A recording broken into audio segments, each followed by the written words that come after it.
Cette année, là, justement, on parle d'une cour royale, donc la cour royale de Bonhomme là, qui est en train de prendre forme derrière moi.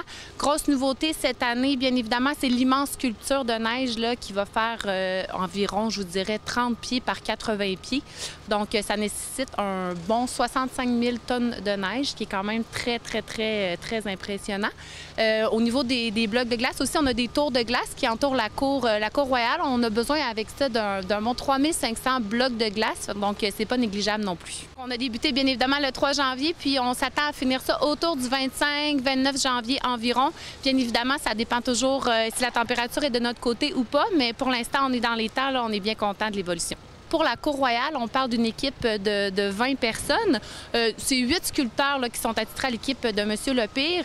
Et à ça s'ajoutent 12 travailleurs. Donc, pour une équipe de 20, si on parle de l'équipe technique, bien évidemment, qui s'ajoute à l'équipe de production qu'on est, nous, au Carnaval, on parle d'une quarantaine là, de travailleurs sur les sites. Je vous dirais que dès cet été, nous, on était en pré-production pour la cour royale. Donc, c'est sûr qu'il faut mettre tout ça sur plan. Il faut faire des dessins, il faut prendre des mesures. Donc, dès cet été, nous, on était sur d'autres événements, mais on avait déjà commencé là, à vous préparer la cour royale. Cette année, on est vraiment dans la nouveauté, donc on parle d'une cour royale à l'intérieur de laquelle, bien évidemment, on pourra prendre des photos avec Bonhomme. Bonhomme va faire son apparition un petit peu plus souvent qu'à l'habitude, mais il y aura une nouveauté qui est un dôme là, aménagé à même l'intérieur de la cour royale. Donc, expérience multimédia tout en éclairage, en couleur, des jeux d'ombre aussi beaucoup.